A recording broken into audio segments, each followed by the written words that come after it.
बिस्मिल्लाहिर्रहमानिर्रहीम, अस्सलाम वालेकुम। दिस इज़ डॉक्टर मोहम्मद सारम और इस वीडियो में आज बात होगी कि हमें सर्दियों में क्या चीज़ें खानी चाहिए, क्या चीज़ें नहीं खानी चाहिए। कौन सी चीज़ें ऐसी हैं जो कि हमें सर्दियों में फ़ायदा देती है, कौन सी ऐसी चीज़ें हैं जो कि सर्दियों में हमारी बॉडी को बीमारियों में धकेल देती है। तो आज इस वीडियो में इन्हीं चीज़ों पर बात होगी।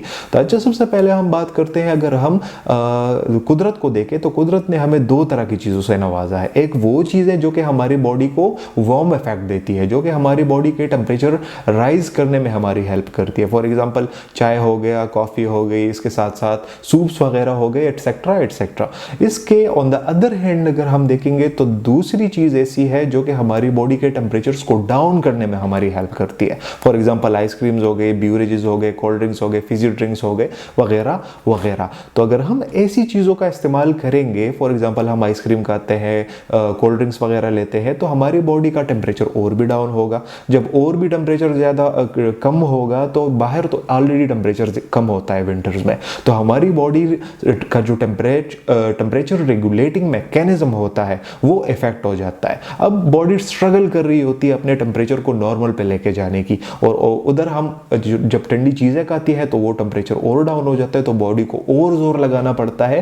तो ऐसे में ऑक्सीजन की ज़रूरत ज़्यादा होती है, ऐसे में हमारी बॉडी को ज़्यादा एनर्जी की ज़रूरत होती है। तो ऐसे में हमें शॉर्टनेस ऑफ ब्रेथ का यानी कि SOB का सामना भी करना पड़ सकता है। अच्छा, ऑन द अदर हैंड अगर हम देखें तो हमें अगर क्रेविंग्स हो रही है स्वीट चीज़ों की, तो हमें चाहिए कि हम नेचुरल स्वीटनर्स यूज़ करें। फॉर एग्जांपल हम डेट यूज़ करें, इसके अलावा हम फ्रूट्स वगैरह यूज़ करें अगर स्वीट्स की क्रेविंग्स हो रही है। बेकरी आइटम्स की तरफ जाने की ज़रूरत नहीं है।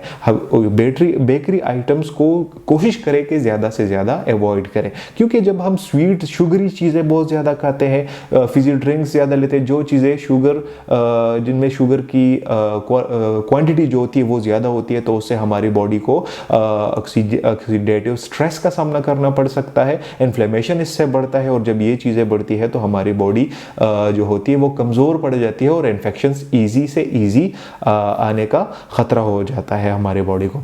अच्छा, तो इसमें बैक्टीरियल इन्फेक्शंस आ जाते हैं। बैक्टीरियल इन्फेक्शंस में आ जाता है फ्लू हो गया, नज़ला ज़ुकाम हो गया, यही चीज़ें फिर आसानी से हमारी बॉडी को अटैक कर रही होती है। अच्छा, इसके अलावा हमें स्पाइसी फूड्स जो होती है वो इग्नोर करनी चाहिए। अब स्पाइसी फूड क्यों इग्नोर करनी चाहिए? तो स्पाइसी फूड जब हम लेते हैं तो हमारा जो डाइजेस्टिव हेल्थ होता है वो इफेक्ट होता है। जब डाइजेस्टिव हेल्थ इफेक्ट होता है तो हम एंजाइटी और ऐसी चीज़ों का सामना हमें करना पड़ सकता है। इसके अलावा हमें प्रोसेस्ड फूड्स, सब बहुत ज़्यादा साल्टी फूड्स, वो फूड्स जो ब्लोटिंग काज करती है, ऐसे greasy foods, high on cholesterol या हाई ऑन फैट्स फूड्स जो होती हैं वो चीज़ें कम करनी चाहिए, क्योंकि ये हमारे इम्यून सिस्टम को वीक करती है, और जब हमारा इम्यून सिस्टम इफेक्ट होता है या वीक होता है तो हम बहुत ज़्यादा एक्सपोज हो जाते हैं और भी ज़्यादा इन्फेक्शंस को और भी ज़्यादा बीमारियों को। तो अगर आपको भी सेफ रहना है और हेल्दी रहना है तो इन चीज़ों पर अमल करें। हेल्दी फूड्स लें, बहुत ज़्यादा शुगरी चीज़ें ना खाएं, बहुत ज़्यादा साल्टी चीज़ें ना खाएं, बहुत ज़्यादा हाई इन फैट्स चीज़ें ना खाएं,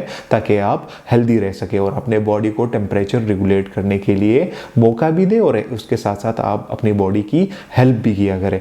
तो अगर आज की वीडियो बस यहीं तक थी, उम्मीद करता हूँ आपको इन्फॉर्मेटिव लगी होगी। चैनल पर विजिट करने का बहुत बहुत शुक्रिया। See you in the next one. Allah हाफिज़।